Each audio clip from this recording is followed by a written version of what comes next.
This is basically, the typical type of patients that we see in the cath lab.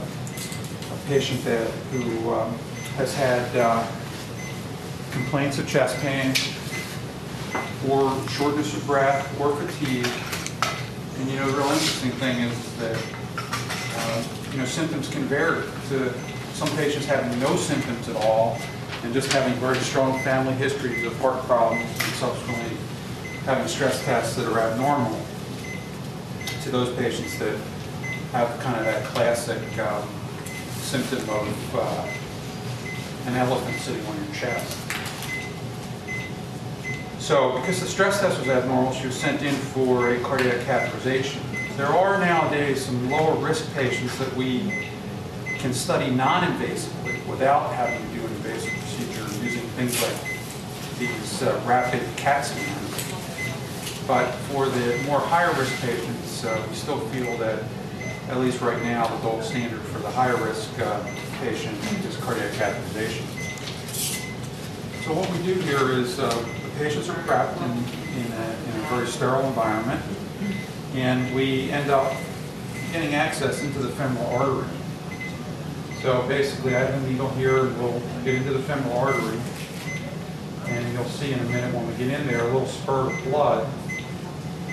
That's our arterial blood, and we're now into the femoral artery, which will ultimately lead us up to the heart. And we get up to the heart using catheters. And when people worry about pain of a cardiac catheterization or anything of that sort, really this part of the procedure is the worst part of the whole procedure, because this little catheter that I just put in is the catheter that allows us to bring our other devices up to the heart area and treat what we need to treat. In time, I think women were clearly a patient population that was neglected from the standpoint, I think we need to go on, from the standpoint of patient population that were neglected in their cardiac care, because physicians thought that maybe they had lower risks or lower incidence of heart disease. But clearly what we have learned over time is that women have as high an incidence of heart disease to some extent as men, and so we're much more astute now at looking at women specifically and being much more aggressive with women. So what I've done now is brought up a specific catheter that will allow us to engage into the arteries of the heart. And on the top screen over here, you see the patient's blood pressure, what we call the hemodynamics. And this is a continuous recording. That's the aqua blue. And then up top is the EKG. And throughout the whole procedure, we're monitoring the hemodynamics, we're monitoring the EKGs, and we're also monitoring the saturation levels, how much oxygen the patient's breathing in, so that we have a full assessment of the patient as we're doing this procedure. And I see that we're in the arteries, and now we're going to go into our specific projections. We've taken pictures of our coronary arteries and here. And what we're going to do now is we're going to go through and take some specific looks at these blood vessels and see if we can see in different angles any particular problem. And so far with this patient, everything looks pretty good. Sometimes the stress test will be what we call a false positive stress test, meaning the stress test is actually a little bit sick, but the patient is fine. The patient doesn't have any blockages, it's just a stress test. Because sometimes in women we get what's called breast artifact. The breast tissue for women can move over the heart to actually cause the scan to look somewhat irregular. So now what Debbie and I are doing, we're changing out for a different catheter so that we can then go ahead and look at the third coronary artery. We've looked at the main artery, and we've looked at the circumflex artery, and we've looked at an artery called the left anterior descending coronary artery. And now we're going to move forward and look at an artery called the right coronary artery.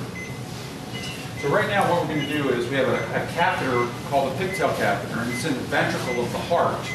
And this catheter is going to look, if you look up here, it will look at the pumping chamber of the heart, the left ventricle of the heart. And Roger is going to inject dye through the catheter that we have here, and it will go into the ventricle of the heart, and the ventricle will initially look dark, and that's the contrast going in, and that's mixing with the blood in the ventricle. And then you'll see the ventricle actually become light again. And what that represents is the efflux, or the distribution then of the blood going to the head and legs of our body with contraction of the heart. So you'll see that here. Inject. So there you go. That's our heart. That's the ventricle of the heart pumping blood to the rest of the body. And we'll freeze that. I'll let you get a chance to see that. Right here, it's called a pigtail catheter for obvious reasons, and it's in the left ventricle of the heart, and we've just injected dye, and that's the darkness, and the dye is actually going out through the aortic valve, and this is the aorta here, and this will go to the head and neck, and this will go down the patient to supply blood to the patient's lower extremities. And in this particular patient, I'm very pleased to report that her arteries look really good, and that her heart pump function is entirely normal and strong. So she is a patient who has had what we would call a false positive stress test, and she has done very well here, and we'll be able to send her home later today. I'm going to show you how we'll get her home a little bit earlier, some of the things that we now have to offer patients to allow them to recover more quickly from their heart catheterization procedure. So what we're going to do is remove this sheet that we put in there, and basically we're going to use a collagen plug type device that will help seal the artery. Will help seal the artery here so that this patient can actually leave the hospital a bit earlier and get home. And in addition, it will cause her less discomfort from the standpoint of somebody having to stand over her groin here and hold pressure. That's it. Catheter's out. Our case is done. This nice patient has had an excellent result and has good-looking coronary arteries. She will be able to be discharged from the hospital 3 hours from the time that we've done the procedure here. And she'll go home and kind of take it easy tonight, and then pretty much back to normal activity tomorrow.